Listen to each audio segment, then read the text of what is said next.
눈 정말 중요한 부분이죠.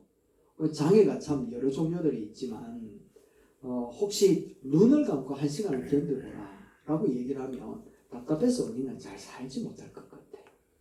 듣지 못하고 말하지 못하고 움직이지 못하고 여러 가지 다 힘들겠지만 눈으로 보지 못하는 것, 이거는 우리의 삶을 굉장히 오류가 생기게끔 만들어냅니다. 그래서 백문이 맞습니다. 불의가 일견이라는 말이 있지요. 그러니까 100번 들어본들 뭐하냐, 한 번 보는 것보다 못하다라는 겁니다. 그래서 예수님도 오늘 본문에서 얘기를 했지요. 같이 한번 볼까요? 눈은 시작. 눈은 몸의 등불이니 그러므로 네 눈이 성하면 온몸이 밝을 것이요 눈이 나쁘면 온몸이 어두울 것이니 그러므로 네게 있는 빛이 어두우면 그 어두움이 얼마나 하느냐. 아멘. 눈이 몸에 뭐래요? 덤불이 없으면 우리 몸이 어디로 갈 바를 알지 못하잖아. 그렇죠? 그만큼 눈이 중요하대요. 그래서 예수님이 네 눈이 성해야 된다. 여러분의 눈이 성하기를 주의 이름으로 축원합니다. 눈이 나쁘면 눈만 나쁜 게 아니라 온몸이 어두워진대요. 삶이 칙칙해진대요. 삶이 힘들어진대요. 근데 눈이 성하면, 눈이 바르면 어떻게 된다고? 몸이 밝아진대요. 삶이 희열이 넘친다라는 겁니다. 분명해진다라는 것을 얘기하고 있는 것이죠. 그렇다면 여기서 눈이 성하면이라고 하는 뜻이 무엇인가 하면 하프로스라고 하면 헬라어 말인데 이 말은 빛이 받아들이는 눈의 상태를 얘기하는 겁니다. 빛이 있는데 그것을 내가 받아들이는 상태. 내가 만약에 빛이 귀하고 밝고 아름다운 건데 내가 오염이 되어 있으면 내게 들어오는 그 아름다운 빛도 오염되어서 들어올 수밖에 없다는 겁니다. 그런데 내 눈이 밝으면, 내 눈이 정확하면, 선명하면 그 빛이 내 안에 고스란히 들어오게 되겠죠. 자, 그와 같이 예수님께서 이야기하기를 눈이 성하면 하나님께서 보여주시고 비춰주시고 들려주시는 것이 네가 성한 상태에서 그대로 받아들일 수 있으면 참 좋겠다 라는 말씀을 하는 겁니다. 여러분의 눈이 예수께서 보여주시는 그 은혜가 고스란히 전수되어지기를 주의 이름으로 축원합니다. 그런데 오늘 읽은 말씀을 자세히 들여다보면 오염되어서 제대로 받아들이지 못하는 상태를 온몸이 어두워진 상태라고 얘기를 하죠. 그래서 눈이 어두운 상태, 몸이 어두워진 상태.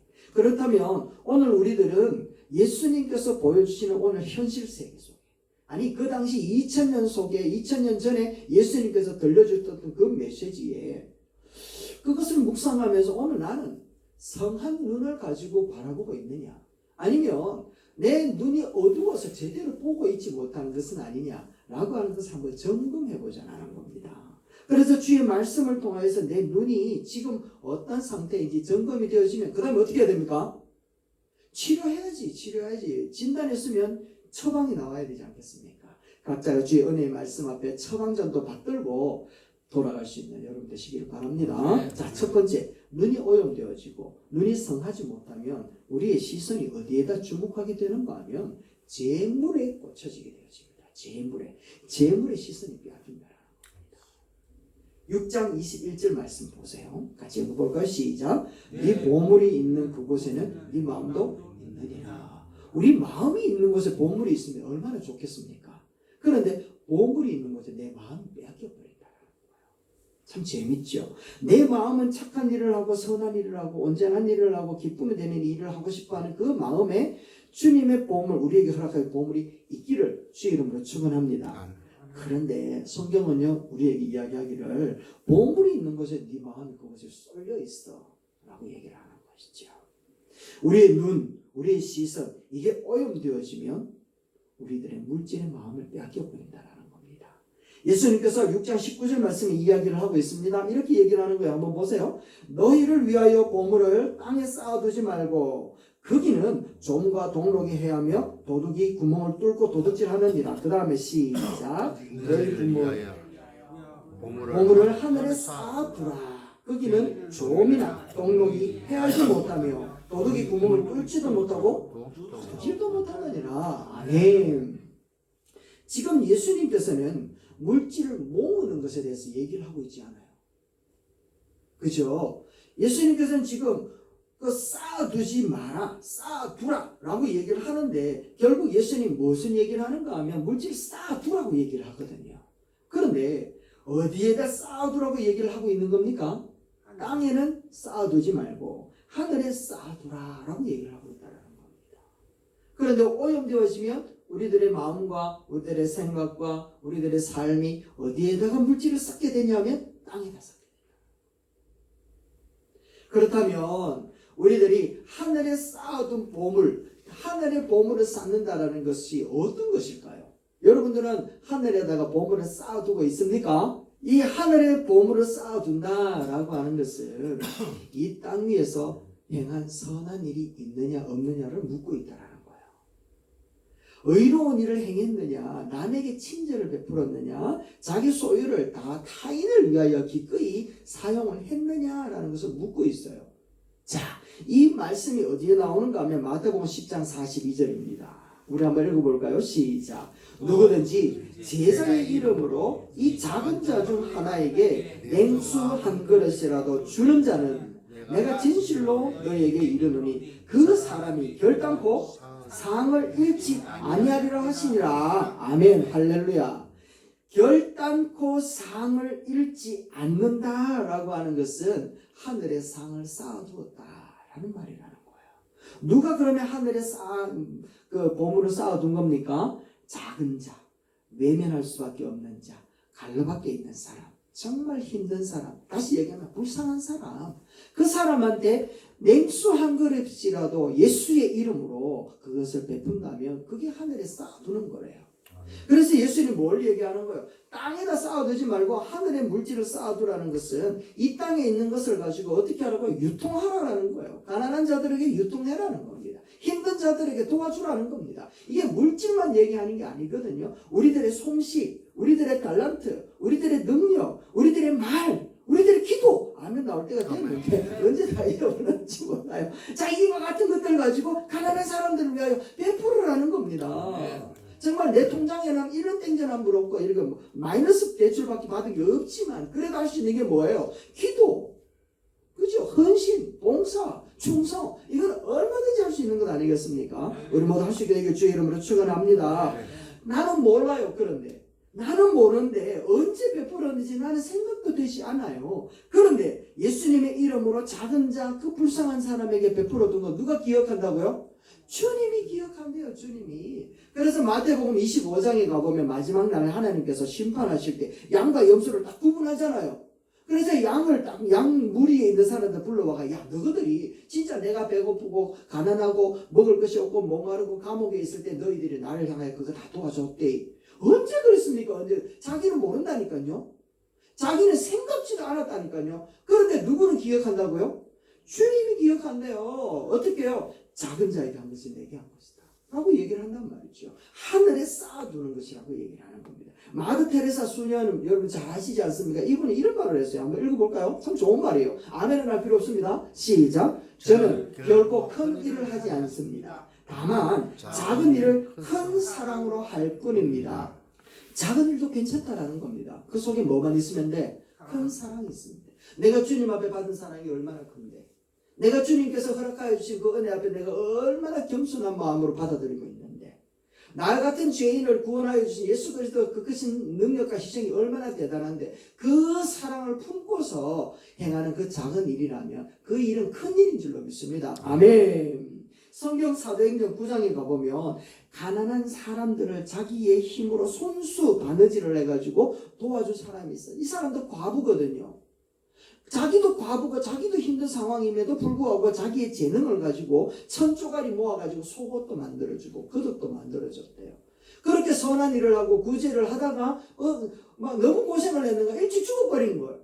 그러니까 그 도움을 받았던 사람들이 너무 불쌍해가지고 누구를 찾아오는가? 베드로를 찾아오네. 베드로 선생님 이 사람이 우리를 왜 구제하고 베풀어준 게 얼마나 많은데요. 하면서 눈물을 흘리면서 그 사람에게 받은 바 되어졌던 속옷과 겉옷을 다 보여주는 겁니다. 이게 무슨 말이에요? 예수님, 베드로 형제님 살려주세요. 이 말 아닙니까? 이 말을 들었던 베드로가요, 울며 있는 그 사람들의 마음을 알고서 들어가 다락에 올라가서 기도합니다. 기도했더니 하나님의 은혜가 나타나는데 살아난 거 아니겠습니까? 하나님께 영광을 돌리는 부활의 역사가 이 사람에게도 일어나더라는 겁니다. 할렐루야. 자신이 잘할 수 있는 바느질로 선행과 구제를 했는데 이 말씀입니다. 같이 읽어봅시다. 시작. 베드로가 일어나 그들과 함께 가서 이르매 그들이 데리고 다락방에 올라가니 모든 과부가 베드로 곁에 서서 울며 도르다가 이 여인이 그들과 함께 있을 때에 그가 속옷과 겉옷을 다 내보이거늘. 할렐루야. 여러분, 큰 거, 위대한 거, 많은 거 이거 바라는 거 아니란 말이죠. 내 곁에 있는 이 과부 한 사람, 내 앞에 있는 이 작은 사람, 이 사람, 내가 정말 지나갈 수 없는 이 한 사람에게 정말 따뜻한 마음으로 예수의 이름으로 정말 베푸는 그 선행, 그것을 하나님이 주목하여 보고 계시는 줄로 믿습니다. 아멘. 크고 위대한 일이 아니어도 된다라는 걸 얘기하고 있지 않습니까? 하늘의 보물을 쌓아두는 것, 온전한 눈을 가진 사람은 거기에 관심을 가진대요. 그런데 오염되어진 사람은 어디에 관심을 가지는가 하면 이 땅의 물질을 쌓아두는 데에 관심을 가지는 거예요. 유통을 하지 않더라는 겁니다. 그래서 마태복음 6장 19절에 보니까 거기에는 좀과 동록이 해하고 도둑이 구멍을 뚫고 도둑질한다. 얼마나 위험합니까? 호시탐탐 노린다라는 거, 호시탐탐. 그래서 누가복음에 가보면 부자가 배를 떵떵거리면서 이제 추수하고 넉넉해졌다 할 때 우리 하나님께서 네 영혼을 오늘 밤에 데리고 간다면 그 모든 물질 다 누구 것이 되겠느냐라고 얘기하지 않습니까? 여러분, 있을 때 뭐하라고요? 잘해. 있을 때 잘해야 되고 있다 싶은 그것은 나누어야 된다는 걸 얘기하고 있습니다. 그래서 우리의 관심이 눈이 하늘의 보물을 쌓아두는 데에 집중한다면 우리 온몸의 밝은 빛으로 빛나게 될 줄로 믿습니다. 아멘. 이게 성경의 역사라는 겁니다. 두 번째, 오염이 되어지고 눈이 성하지 못하면 어디에 시선을 빼앗기는가 하면 의식주에다가 시선이 딱 빼앗겨. 무엇을 먹을까, 무엇을 입을까, 무엇을 마실까, 여기에 염려하지 마라. 예수님께서 말씀하세요. 오늘 우리가 있던 본문에 3번씩이나 나옵니다. 야, 뭐 먹을까, 입을까, 마실까, 그거 염려하지 마라. 한마디로 얘기하면 뭡니까? 이 말 알겠습니까, 여러분? 6장 25절입니다.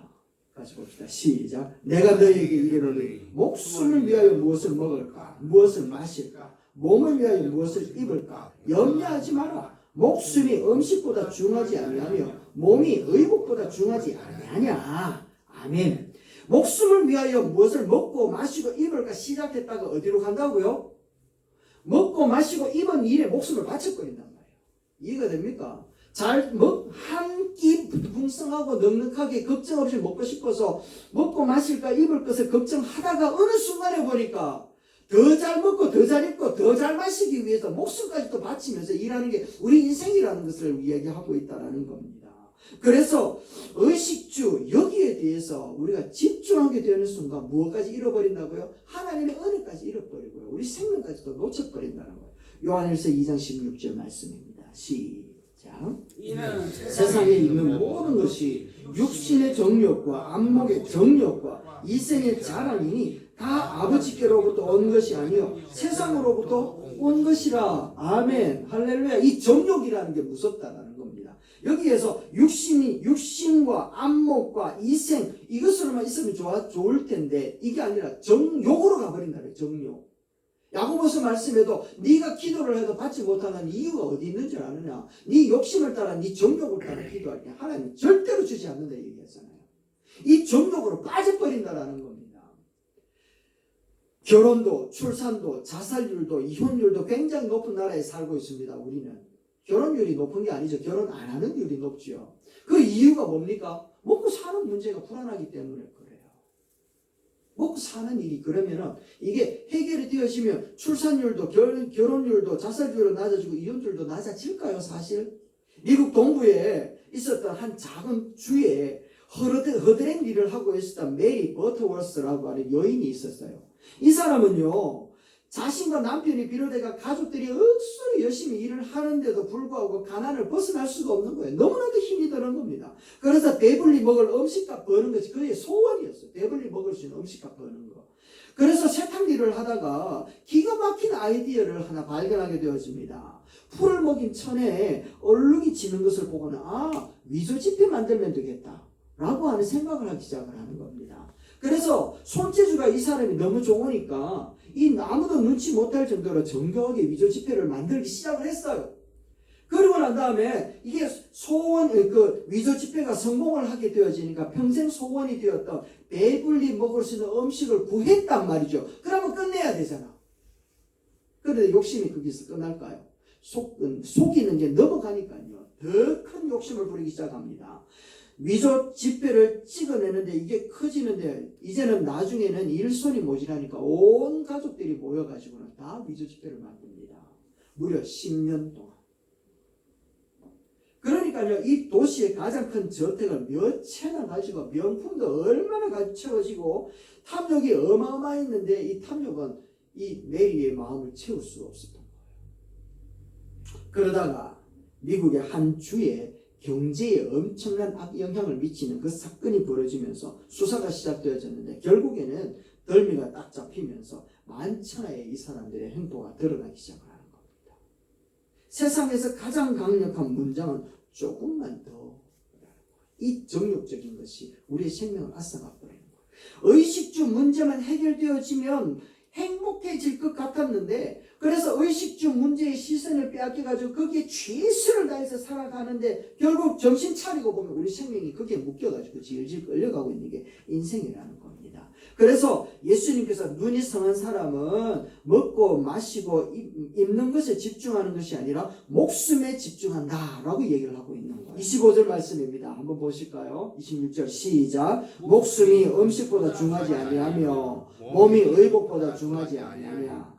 공중의 새를 봐라. 심지도 않고 거두지도 않고 창고에 모아 들이지도 아니하며 너희 하늘 아버지께서 기르시나니 너희는 이것들보다 귀하지 아니하냐. 할렐루야. 아멘. 이것보다 귀하지 아니하냐. 여러분, 의식주에 집중하여 목숨을 잃어버리지 말고 목숨에 집중하여서 역사하고 계시는 하나님을 봐라. 너희 한 영혼, 한 생명 살려내기 위하여 당신의 아들을 이 땅에 보내신 하나님의 그 마음을 좀 봐라 라고 하는 게 이 말씀이잖아요. 오늘 우리 성도들은 먹고 마시고 내일 일이 어떻게 되어질까 고민이 없는 사람은 아무도 없어요. 다 큰 고민을 갖고 있습니다. 그렇지만 그것 때문에 우리의 영원한 주인 되신 주님을 버리지 않는 줄로 믿습니다. 아멘. 그것 때문에 예수 그리스도를 부인하고 떠나지 않는 줄로 믿습니다. 이게 바로 주님의 은혜라는 거죠. 가끔씩 먹고 사는 문제의 위기가 탁 닥쳐올 때 목사인 저도 낙심이 되어가지고 팍 쓰러질 때가 많습니다. 하나님 이게 뭡니까? 라고 할 때가 많아요. 자포자기하는 심정으로 세상을 의지할까라고 하는 유혹도 굉장히 많이 들어옵니다. 그런 마음 가운데 마음이 회파되어지고 막 어지러운 가운데서도 속으로는 그렇지 않은 척 미소 지으면서 마치 거룩한 척 나와가지고 기도하고 우리 같이 은혜 받읍시다. 이런 가증스러운 모습을 하는 나 자신을 볼 때마다 얼마나 하나님 앞에 비참한지 몰라요. 그럴 때마다 엎드려 기도하면 하나님 나는 그래도 목사랍시고 저 사람들 우리 성도들이 은혜를 끼쳐야 되는 거예요. 미소 지으면서 속으로는 불이 타고 속으로는 막 썩어 문드러지면서 이렇게 해야지 되는 나의 모습을 처절할 때 처절한 그렇게 엎드려서 쭉 주님 앞에 이렇게 나오는 거예요. 그때마다 들려지는 그 메시지가 무엇인가 하면 이겁니다. 난 주러 왔을 뿐인데 오히려 내가 받고 갑니다. 이런 고백이 나오더라고요. 나는 저 사람들을 눈물을 닦아주러 왔을 뿐인데 내 속에 문드러져가고 흐르는 눈물을 주님 닦아주시는 거예요. 저 사람들이 무너져가는 것을 말씀으로 고쳐주려고 그려봤는데 오히려 그 말씀을 통하여 내가 치료받을 때가 많습니다. 복음을 전하려고 왔는데 정말 우리 성도들 속에 예수 붙들고 살아오는 그 흔적들을 보면서 제가 돌아갈 때가 많단 말이죠. 꿈을 가지고 왔다가 꿈을 보고 가고 그러다가 죽은 영혼 살리려고 왔다가 내가 살아가는 일이 한두 번이에요. 그래서 늘 뒤편이 간지럽고 부끄럽기도 하고 뜨끈뜨끈하는 거예요. 그러면서 고백하기를 더 주로 사랑하지 못한 게 정말 미안합니다 주님. 이런 고백합니다. 그렇지 않습니까? 우리 주님이 오늘도 얘기를 합니다. 주님이 살아계시고 함께 하시는 줄로 믿습니다. 아멘. 새들도 보호하시는 주님이신데 들의 꽃들을 입히시는 그 하나님인데 하물며 너희 일까 보냐 하시는 주님의 그 음성 앞에 의식주에 우리의 마음을 빼앗기고 시선을 빼앗기지 말고 생명과 주님께 우리의 마음을 드릴 수 있게 되기를 주의 이름으로 축원합니다. 무엇을 먹을까 마실까 입을까 괜찮아 해. 그러나 거기에 빠져서 생명을 잃어버리면 안 돼. 그건 이방인들이 하는 거야. 내 아버지 하나님께서 이 모든 것들이 너에게 있어야 될 줄 알아. 안다 하신 주님이 오늘 우리에게 말씀합니다. 의식주의 시선을 빼앗기지 말고 우리의 생명, 우리의 목숨, 우리의 삶에 집중할 수 있게 되기를 주의 이름으로 축원합니다. 아멘. 세 번째, 우리가 오염되어지면요. 어디에 빠져버리는가 하면 내일 일을 염려해버립니다. 내일 일을 염려해버립니다.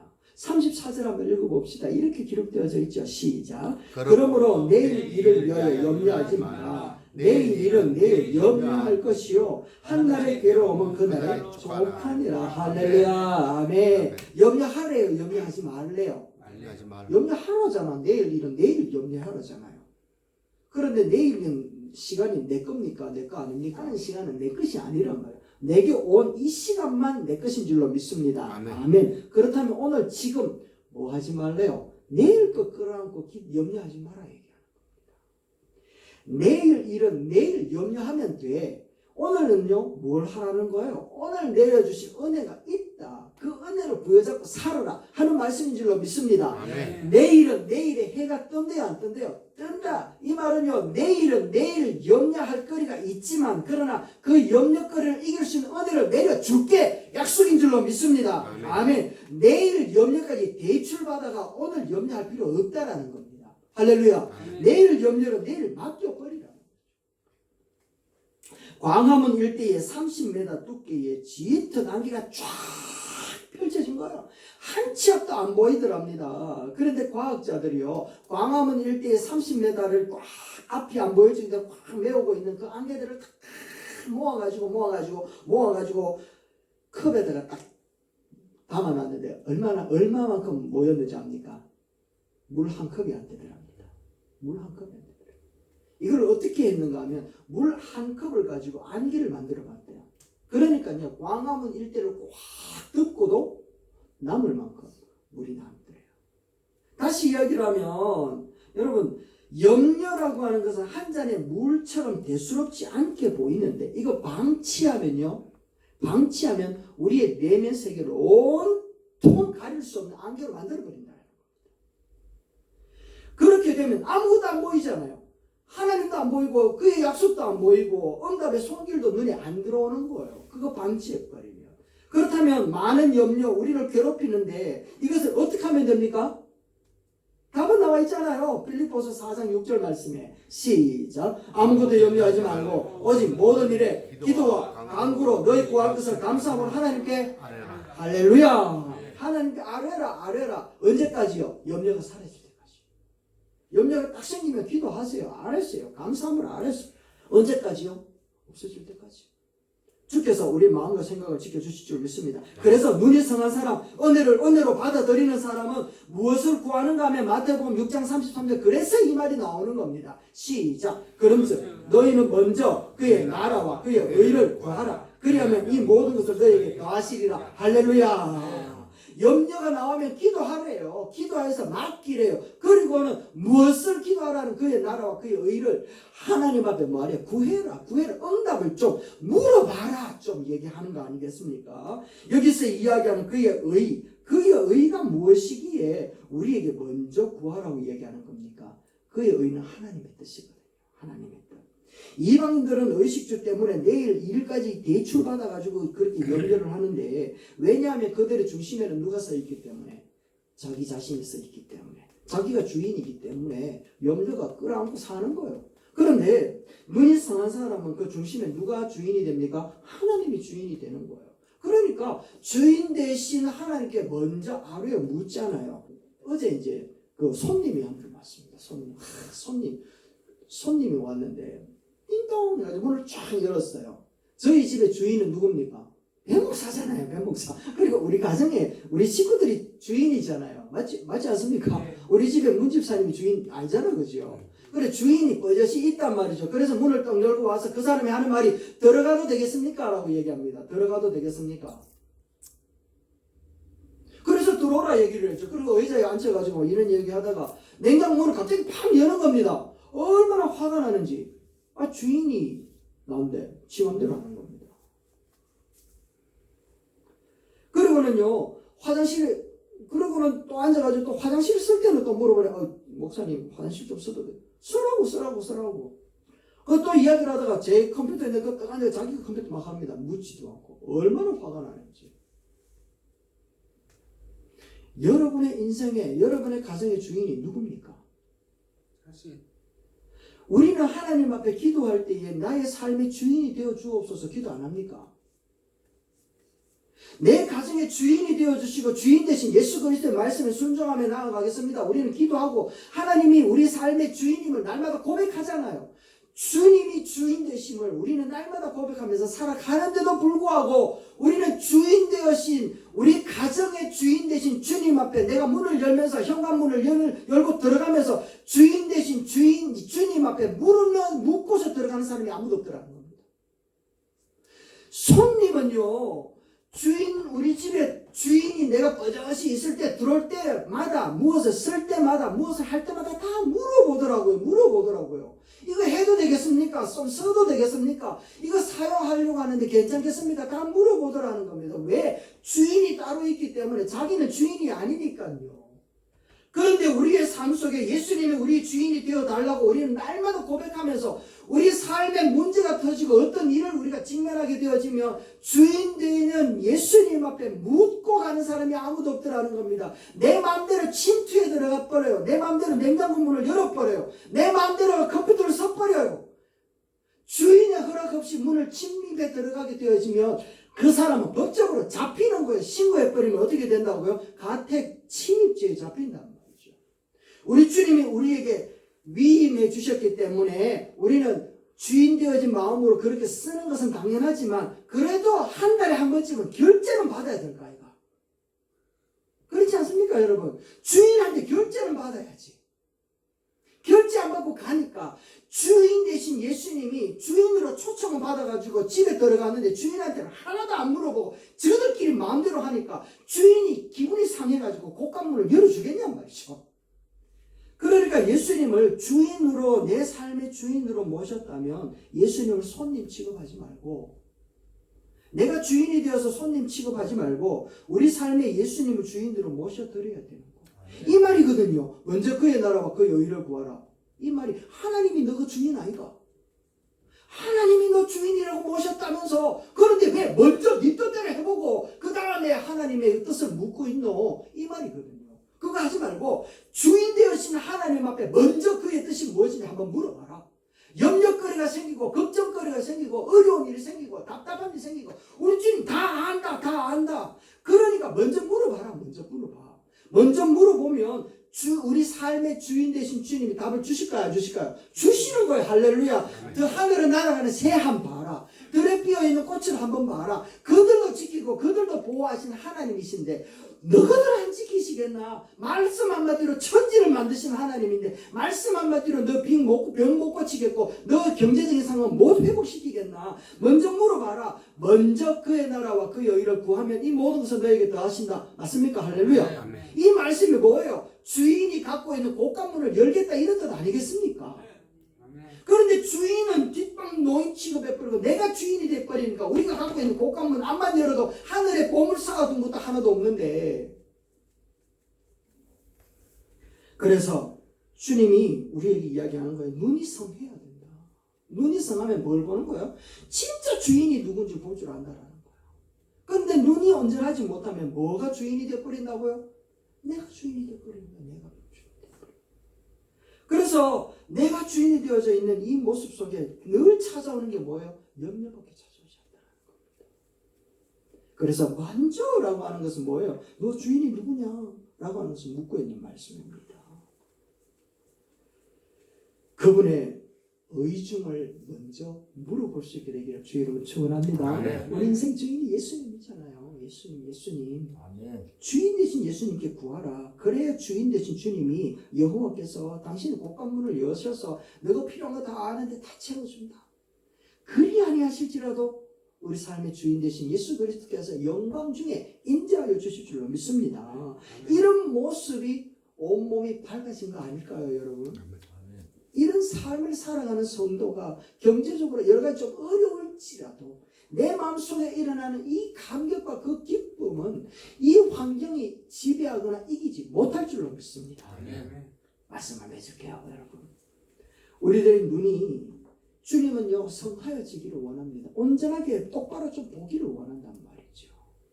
그래서 우리는요 재물의 눈을 빼앗기지 말고 하늘의 시선을 좀 둬라 라고 하신 주님의 음성에 귀를 기울이게 하시대요.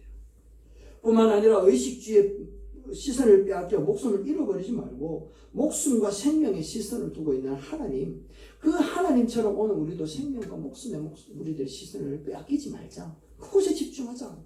마지막으로 내일 일을 염려하여 빼앗기지 마라. 주인 되어진 너가 주인 아니다. 주님이 주인이지 않느냐 라고 하신 주님 앞에 먼저 주님의 의중에 시선을 집중할 때 아멘. 우리 주님께서 우리 삶을 붙들어 주실 줄로 믿습니다. 아멘.